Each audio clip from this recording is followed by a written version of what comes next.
Assalamualaikum warahmatullahi wabarakatuh. Perkenalkan, nama saya Muhammad Bagas Ardian Nasution dengan NIM 210306110. Saya berasal dari kelas Prodi Peternakan B, Fakultas Pertanian Universitas Sumatera Utara. Pada kesempatan kali ini, saya akan memenuhi tugas praktikum mata kuliah biokimia yang diampu oleh Ibu dosen Tati Widianasari SPTMP. Di sini saya akan menjelaskan yang pertama, jelaskan proses pencernaan karbohidrat yang terjadi pada non-ruminansia dan ruminansia. Karbohidrat adalah suatu senyawa yang memiliki rumus CH2O yang memiliki peran pemberi energi terbesar dalam tubuh. Untuk pencernaan karbohidrat pada ruminansia yang terjadi pertama kali di rumen, yang banyak memiliki mikroba rumen dan juga protozoa.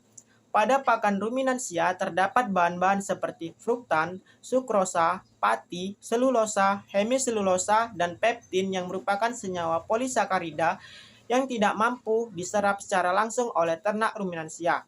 Lalu senyawa polisakarida itu akan diubah menjadi monosakarida melalui degradasi oleh mikroba rumen agar mudah diserap. Semua bahan-bahan ini akan diubah menjadi glukosa dan diubah lagi menjadi asam pirufat melalui proses glikolisis, yaitu perubahan glukosa atau pemecahan glukosa menjadi asam pirufat. Setelah asam pirufat terbentuk, selanjutnya asam pirufat akan diubah menjadi gas metan, asetat, butirat, dan propionat dengan bantuan mikroba-mikroba yang ada pada rumen. Selanjutnya, mikroba rumen itu akan masuk ke dalam abomasum yang banyak mengandung HCl, di mana HCl tersebut dapat membunuh mikroba rumen tadi yang selanjutnya nutrien yang sudah dicerna oleh mikroba yang sudah mati di dalam abomasum akan diserap di usus halus dan setelah itu akan masuk ke pembuluh darah dan diedarkan ke dalam hati. Perlu diketahui, apabila ternak ruminansia ingin fokus pada penambahan berat badan atau penambahan massa otot, maka haruslah dilakukan pemberian konsentrat yang banyak mengandung propionat, yang merupakan prekursor pembentuk otot. Dan jika fokus pada produksi susu, maka diberi hijauan yang banyak mengandung asetat, dikarenakan asetat merupakan prekursor pembentuk susu. Sedangkan pada non-ruminansia, pencernaan karbohidrat pertama sekali terjadi di mulut dengan menggunakan enzim petialin guna mengubah amilum menjadi maltase sebelum akhirnya dihidrolisis kembali menjadi gula sederhana atau glukosa yang sudah berbentuk senyawa monosakarida. Glukosa yang sudah berbentuk makronutrien tersebut akan diserap di usus halus atau intestinum tenue dan selanjutnya diedarkan melalui darah dan masuk menuju hati melalui vena aorta. Nah, yang kedua, saya akan menjelaskan proses metabolisme karbohidrat di hati dari produk-produk awal produk akhir. Metabolisme karbohidrat. Dalam proses metabolisme karbohidrat, hati melakukan fungsi spesifik berikut ini. Hati menyimpan glikogen, mengubah galaktosa dan fruktosa menjadi glukosa. Gluconeogenesis membentuk banyak senyawa kimia penting dari hasil perantara metabolisme karbohidrat. Hati penting untuk mempertahankan konsentrasi glukosa darah normal. Misalnya, penyimpanan glikogen memungkinkan hati mengambil kelebihan glukosa dari darah, menyimpannya dan kemudian mengembalikannya kembali ke darah bila konsentrasi glukosa darah mulai turun terlalu rendah. Nah, yang ketiga yaitu proses pencernaan protein pada unggas dan ruminansia. Pencernaan protein pada unggas dimulai saat makanan dihaluskan dan dicampur di dalam ventriculus. Pencernaan tersebut dimulai dengan kontraksi otot proventriculus yang mengaduk-ngaduk makanan dan mencampurkan dengan getah pencernaan yang terdiri atas HCl dan pepsinogen. Pepsinogen yang bereaksi dengan HCl berubah menjadi pepsin. Selanjutnya, HCl dan pepsin akan memecah protein menjadi senyawa yang lebih sederhana seperti polipeptida, proteosa, pepton, dan peptida. Penyerapan protein dimulai ketika makanan masuk ke dalam usus mukosa. Usus terdiri atas lapisan otot licin, jaringan ikat, dan epitel kolumnar sederhana dekat rumen. Pada epitel pelapis terdapat banyak sel goblet yang menghasilkan lendir dan sekresinya membantu melicinkan makanan. Pada mukosa terdapat banyak vilus yang mengandung banyak pembuluh darah dan pembuluh limfa kecil. Lapisan epitel akan menyerap air dan zat-zat makanan. Sel absorpsi dari vilus merupakan tempat absorpsi asam amino. Secara umum, asam amino setelah diserap oleh usus halus akan masuk ke pembuluh darah. Selanjutnya, pada ruminansia, asam amino untuk ternak berasal dari protein yang lolos degradasi atau bypass protein, protein mikroba rumen yang tercerna dan terserap dalam usus, serta dari hasil fermentasi rumen.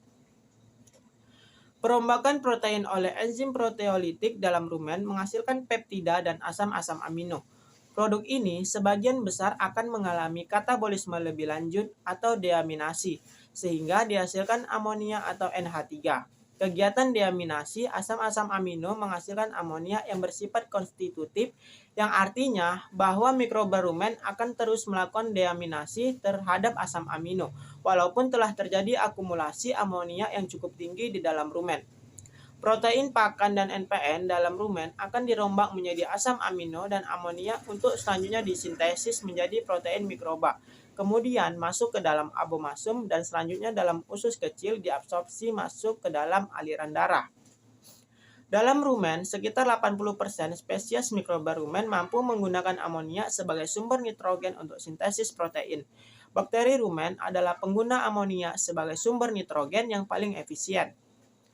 Di samping dimanfaatkan oleh mikroba rumen, amonia yang dihasilkan juga diserap oleh darah melalui dinding rumen di bawah ke hati dan diubah menjadi urea.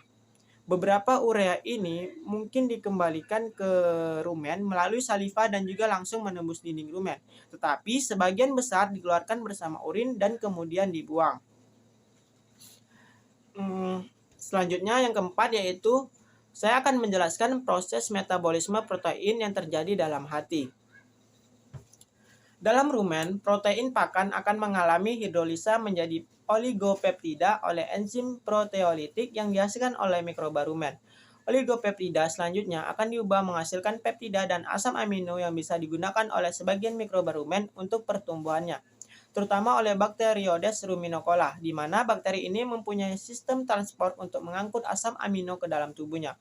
Bacteroides ruminicola bisa menggunakan 40% peptida dalam rumen, sedangkan butyrifibriosolven menggunakan kurang dari 10% untuk pertumbuhannya, karena tidak semua peptida dan asam amino yang terbentuk dalam rumen digunakan oleh mikroba, di mana sebagian akan mengalir ke usus halus.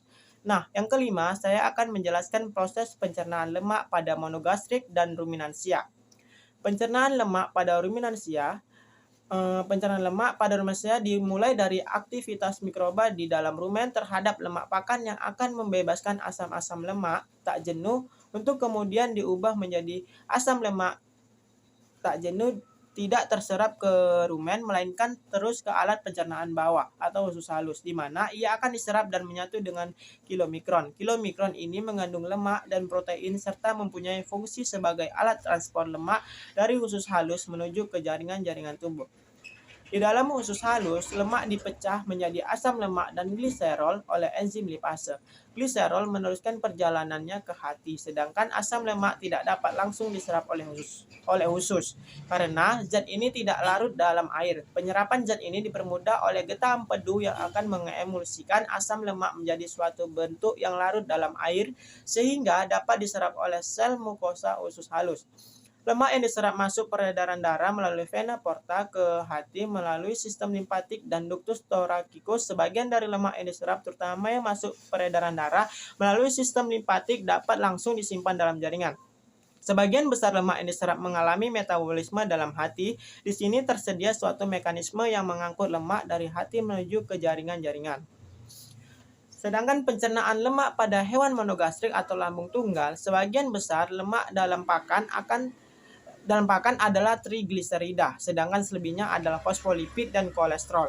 Saat lemak masuk ke dalam duodenum, maka mukosa duodenum akan menghasilkan hormon enterogastrik yang menghambat sekresi getah pencernaan dan memperlambat proses pengadukan.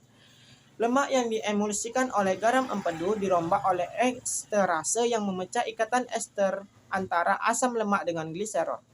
Garam-garam empedu mengemulsikan butir-butir lemak menjadi butir yang lebih kecil, kemudian dipecah oleh enzim lipase pankreatik menjadi digliserida, monogliserida, asam-asam lemak bebas, dan gliserol.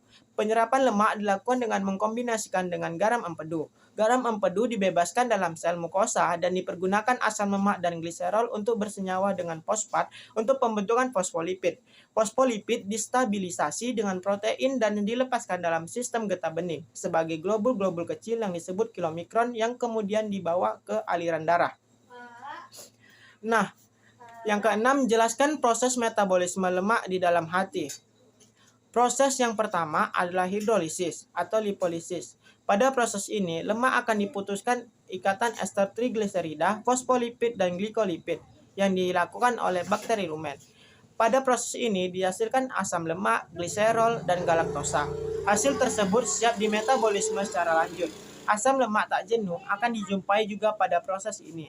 Asam lemak tak jenuh atau linoleat dan linolenat akan dipisahkan dari asam lemak, gliserol, dan galaktosa. Setelah dipisahkan asam lemak jenuh tersebut akan diubah menjadi VFA atau volatile fatty acid.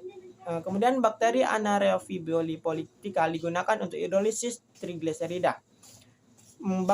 Bakteri Butyriphibrio solvent digunakan untuk menghidrolisis fosfolipid dan glikolipid. Beberapa faktor dapat mempengaruhi proses hidrolisis pada rumen, diantaranya level lemak, pH, dan nopon bakteri rendah.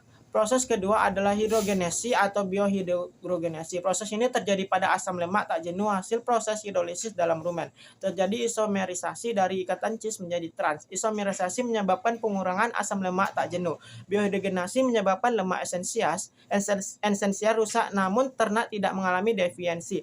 Lemak esensial dapat memenuhi kebutuhan lemak pada ruminansia. Kebanyakan lipid pada ruminan masuk ke duodenum sebagai asam lemak bebas dengan kandungan asam lemak jenuh yang tinggi. Lemak akan diserap oleh duodenum. Asam lemak rantai pendek hasil hidrolisis akan diserap oleh dinding rumen. Asam lemak rantai panjang akan masuk ke dalam epitelium dan usus halus. Pada usus halus, lemak akan disintesis menjadi gliserida dan asam lemak oleh enzim lipase. Asam lemak C14 membentuk triasil gliserol dalam epitel khusus. Triasil gliserol, fosfolipid, dan kolesterol membentuk kilomikron dan masuk ke peredaran darah untuk diedarkan ke seluruh tubuh. Nah, yang terakhir, yang ketujuh, yaitu jelaskan hubungan antara proses metabolisme karbohidrat, metabolisme lemak, dan metabolisme protein yang terjadi di dalam tubuh, baik unggas ataupun ruminansia. Keterkaitannya metabolisme karbohidrat dengan metabolisme lemak adalah hasil akhir pencernaan lemak akan memasuki jalur metabolisme karbohidrat. Dengan itu akan terjadi reaksi antara glukosa dan pirufat. Sementara itu, hasil akhir pencernaan lemak yang berupa asam lemak akan mengalami beta oksidasi menjadi unit-unit yang terdiri atas duo karbon. Setiap dua karbon akan mengikat satu molekul KOA kemudian menjadi molekul asetil KOA yang dapat masuk ke dalam jalur metabolisme karbohidrat. Asetil KOA yang berasal dari beta oksidasi akan disintesis kembali menjadi komponen lemak. Karbohidrat pun jika berlebih akan diubah menjadi lemak yang disimpan di jaringan lemak di bawah kulit atau jaringan adiposa. Keterkaitan metabolisme karbohidrat dengan metabolisme protein akan mengalami tiga cara, yaitu pertama, asam amino akan diubah menjadi pirufat yang kemudian memasuki jalur metabolisme karbohidrat. Kedua, asam amido katogenik diubah menjadi asetil KOA yang dapat memasuki jalur metabolisme lemak. Ketiga, asam amino non-glukogenik dan non-ketogenik dideaminasi dan langsung memasuki siklus Krebs. Melalui ketiga cara tersebut, akhirnya asam amino dapat menghasilkan energi dalam bentuk ATP, karbon dioksida atau CO2, dan air atau H2O seperti halnya karbohidrat.